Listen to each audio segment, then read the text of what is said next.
बच्चों, आज एक हमने न्यूटन्स लॉ पढ़ लिए हैं, फ्रिक्शन भी पढ़ लिया है और उसके बाद हम सोच रहे हैं कि थोड़ा एक कुछ क्वेश्चन भी प्रैक्टिस किया जाए। एंड क्वेश्चन ऐसे प्रैक्टिस किए जाए जिससे आपको सारे कॉन्सेप्ट क्वेश्चन से ही क्लियर होते रहें।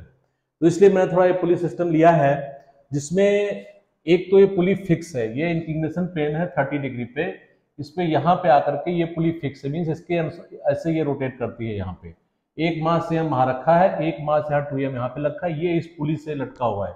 बट ये पुली जो है ये फ्री है, ये कहीं फिक्स नहीं है।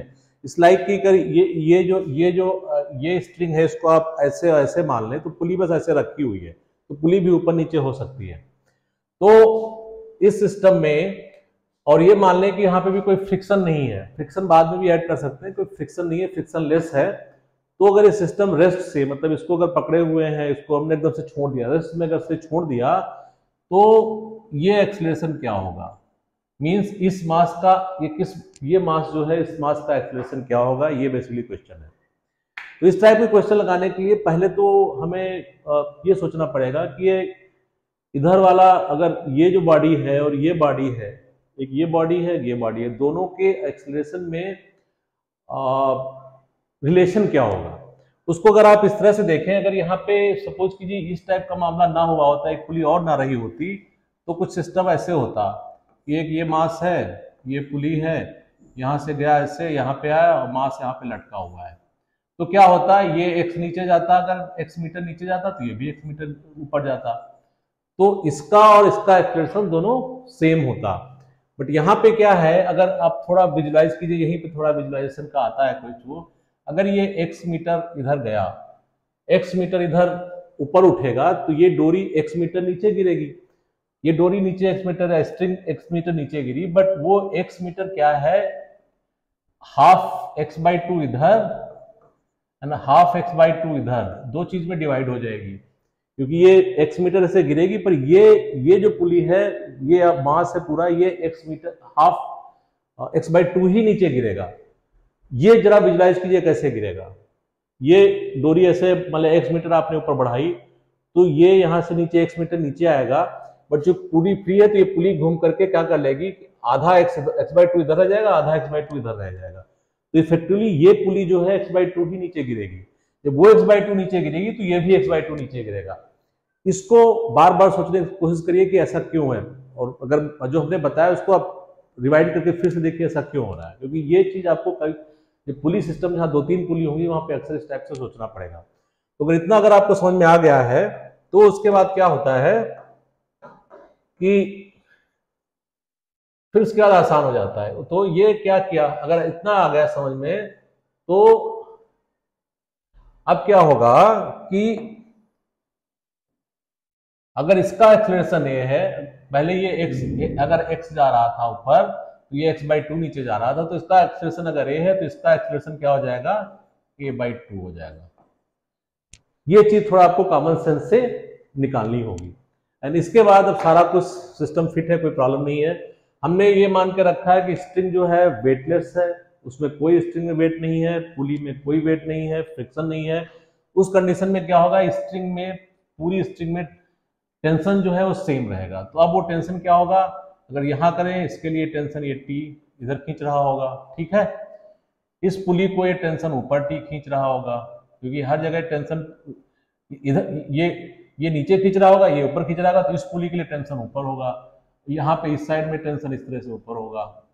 यहाँ पे क्या होगा, मास, ये 2mg मास, सारे फोर्सेस हम फोर्सेस देख रहे हैं कहाँ कितने लग रहे हैं।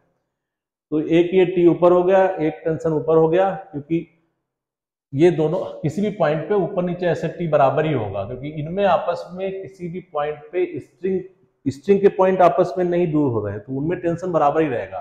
तो अगर इस बॉडी को आप फ्री बॉडी डायग्राम बनाओगे, सपोज करो ये जहां से लटकी हुई है, तो इसको ये नीचे खींच रहा होगा, और अगर इस बॉडी को आप सिस्टम मान के चलोगे, तो क्या होगा, इसको टी से ऊपर खींच रहा होगा। तो हमें तो इस बॉडी के लिए भी देखना है, तो टी हमने ऊपर बना, इसके लिए टी ऊपर होगा, यहाँ भी इसलिए तो टी ऊपर होगा। इस केस में क्या होगा, इसको खींचने के लिए टी ऊपर होगा, पर अगर इस सिस्टम को खाली पुली को मानोगे, तो ये टी इधर हो जाना चाहिए, इधर हो जाएगा। तो वो हम नहीं बना रहे, कंफ्यूजन ना पैदा हो। तो एक, अब इस पे कितने, इस मास पे इसका वेट नीचे है, और ये टेंशन ऊपर है। यहाँ पे क्या है, यहाँ पे भी एक ऐसे mg वेट होगा, ठीक है। एंड ये अगर 30 एंगल है तो ये कितना हो जाएगा, ये 60 एंगल हो जाएगा, क्योंकि ये 30 है, ये 90 माइनस 30 मीन्स 60, और ये इसके पैरेलल है तो ये भी 60 हो गया। तो mg का हम एक कंपोनेंट इस साइड में निकालेंगे। अब mg को दो पार्ट में ब्रेक कर सकते हैं, एक ये कंपोनेंट, एक ये कंपोनेंट। तो अगर ये करेंगे तो ये mg cos 60 हो गया, mg cos 60 हो गया, और एक कंपोनेंट यहाँ पे इस साइड में अगर कर लें तो mg sin 60 हो गया।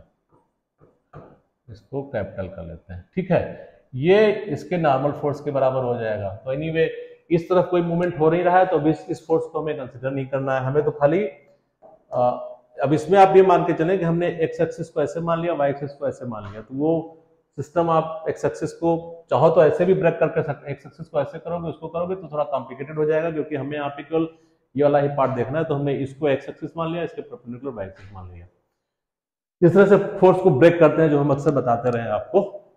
अब इतना करने के बाद अब देखिए, अब केवल हमें फ्री बॉडी डायग्राम बनाना है, और उसके बाद क्वेश्चन सॉल्व कर लेना, आराम से क्वेश्चन सॉल्व हो जाएगा। तो अब अगर इसको थोड़ा हम छोटा कर देते हैं, ठीक है, ऐसे। अब क्या करेंगे, हम अब फ्री बॉडी डायग्राम बनाएंगे। पहले हम 2m मास के लिए फ्री बॉडी डायग्राम बनाएंगे। जो 2m मास है, इसमें देखिए कितने कितने वेट लग रहे हैं। अब यहाँ पे अब कायदे से तो पहले हमें ये सिस्टम माने, इस सिस्टम में क्या है, ये टी है, ये टी ऊपर, तो ये फोर्स क्या होगा, ये नीचे का ये टी क्या होगा, ये हमें देखना पड़ेगा। तो चूंकि यहाँ पे अगर इसको बनाना चाहो, इस सिस्टम को पहले पुली को हम पुली वाला बता देते हैं। इस पुली को के लिए बात करना चाहो, ये पुली सपोज करो P1 है, तो P1 में अगर बात करो, चूंकि हम तो P1 पुली के लिए क्या होगा, नेट ये सपोज कीजिए यहाँ पे फोर्स कोई सपोज कीजिए ये T2 फोर्स है, ये T2 सॉरी टेंशन T2 है, ये T2 टेंशन क्या होगी ये जानना है। यहाँ तक तो डोरी एक ही थी, ये सब जगह TT है, पर ये डोरी दूसरी है, तो इसमें टेंशन T2 क्या होगी। तो अब इस पुली को अगर आप सिस्टम मान के चलो, तो इस पे नेट फोर्स क्या हो जाएगा, T2 नीचे पर T2 नीचे लग रहा है और 2T ऊपर लग रहे हैं, तो 2T इक्वल टू ma होता है। तो इस पुली का हमने एक्सीलरेशन मान लिया था, नीचे a/2 है, बट हमने पुली को मासलेस माना है, तो इसका मतलब पुली मास ये 0 हो गया, तो T2 क्या हो गया, that is equal to 2T। ये हमने बताने की कोशिश की, ये जो T2 है यहाँ पे, ये 2T के बराबर हो गया। ओके, तो अब क्या होगा, ये T2 नीचे लग रहा था, इस मास के लिए T2 ऊपर हो जाएगा, T2 उतना ही ऊपर हो जाएगा T2। अब अगर ये हम 2m मास का फ्री बॉडी डायग्राम बनाए, तो इसमें कितने फोर्स लग रहे हैं, इसमें फोर्स लग रहे हैं ऊपर 2T फोर्स लग रहा है, नीचे 2mg फोर्स लग रहा है, एंड इसका एक्सीलरेशन नीचे की तरफ a/2 है। तो इसका अगर हम इक्वेशन लिखें, तो इसका इक्वेशन क्या लिखेंगे, net force 2mg minus 2T equal to 2m mass हो गया, एंड एक्सीलरेशन इज a/2, ये हो गया। एक इक्वेशन हमने ये बनाई। ओके, अब देखिए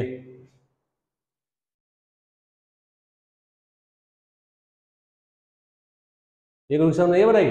अब अगर हम ये m मास का इस वाले मास का फ्री बॉडी डायग्राम बनाए, इस वाले मास का अगर फ्री बॉडी डायग्राम बनाते हैं m वाले मास का, तो इसका क्या फ्री बॉडी डायग्राम बनेगा। इसमें देखिए हम ये वाला पार्ट अभी कंसिडर नहीं करेंगे, इस तरह मूवमेंट नहीं आ रहा, हमारा कोई मतलब भी नहीं है, हमें खाली इस वाले पार्ट पे देखना है, क्योंकि इसी साइड में मूवमेंट है।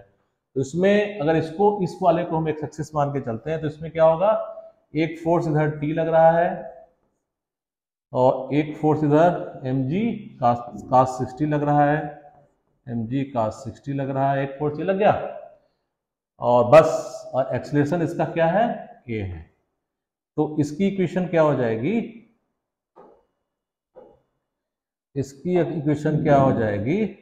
इसकी अगर इक्वेशन आप लिखो, नेट फोर्स हम मान के चल रहे हैं कि इस तरफ मूवमेंट हो रहा है, इसलिए T minus mg cos 60 equal to capital M है बेसिकली M A।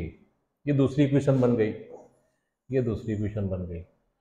अब ये इक्वेशन और ये इक्वेशन अगर हम ऐड करें, और तो ऐड करने से पहले हम दोनों को, क्योंकि ये 2t है, हमें 2t हमें पता नहीं है, हमें a निकालना है, तो पहले हम 2t को एलिमिनेट कर देते हैं। तो इस इक्वेशन को हम 2 से अगर मल्टीप्लाई कर दें तो क्या हो जाएगा, 2t minus 2mg cos 60 is 1/2 equal to 2ma। अब अगर हम ये इक्वेशन और ये इक्वेशन ऐड कर दें तो ये 2t कट जाएगा, और फिर क्या होगा, 2t कट जाएगा, और ये mg हो गया, तो 2mg माइनस mg, तो इधर mg बचा, इधर mg बचा, और उस तरफ क्या होगा, ये 2 कट गया तो ma था, और ये 2ma था तो ये 3ma हो गया, 3ma हो गया। तो इससे एक्सीलरेशन कितना आ जाएगा, ये हो गया, ये हो गया, तो ये हो गया, एक्सीलरेशन इज g/3। तो एक्सीलरेशन इसका g/3 आ गया सिस्टम का। आई थिंक क्लियर हो गया होगा, नहीं क्लियर तो दोबारा इसको रिवाइज करके फिर से वीडियो को देखिएगा पीछे करके। और अगर अब इसमें थोड़ा सा वेरिएशन अगर लाया जाए, वो वेरिएशन हम आपको बताने की कोशिश करते हैं, तो खाली डिफरेंस क्या हो जाएगा वो जानने की कोशिश कीजिए।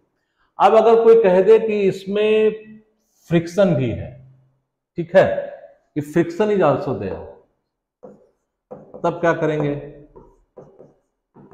फ्रिक्शन है सरफेस में, जब फ्रिक्शन सरफेस में हो जाएगा तो एक फोर्स फ्रिक्शन वाला हम अलग से बना देते हैं, जो आप खुद लिए प्रैक्टिस कीजिएगा। तो एक फोर्स ये पीछे फ्रिक्शन भी लगेगा, ठीक है। ये फ्रिक्शन फोर्स क्या हो जाएगा, अगर फ्रिक्शन हमने बोला कोएफिशिएंट ऑफ फ्रिक्शन म्यू है, तो फ्रिक्शन क्या हो जाएगा, ये म्यू एन हो जाएगा। एंड एन की वैल्यू क्या है, N is value is mg sin 60, तो म्यू mg sin 60, ये फ्रिक्शन हो गया। तो खाली जो सेकेंड इक्वेशन हमने इस ब्लॉक के लिए बनाई थी, इसमें इस ब्लॉक में एक पीछे फ्रिक्शन एफ भी हो जाएगा। ये जब आप बनाओगे तो t minus M G cos theta तो होगा ही, प्लस एक म्यू एम जी साइन 60 भी होगा, पीछे की तरफ फ्रिक्शन लग रहा होगा, उसको करके उसको आप इक्वल टू एम ए करेंगे, उससे जब सॉल्व करेंगे तो एक्सप्रेशन दूसरा आएगा। तो मोस्टली आई थिंक फ्रिक्शन और न्यूटन्स लॉ के सारे कॉन्सेप्ट मैंने इस क्वेश्चन में आपको बता दिए, और इसको अगर आपने ठीक से समझ लिया तो इस टाइप के ही मोस्टली सारे क्वेश्चन होते हैं, और वो सारे क्वेश्चन आपके लग जाया करेंगे। फिर इस तरह और भी क्वेश्चन हम प्रैक्टिस करेंगे। Thank you.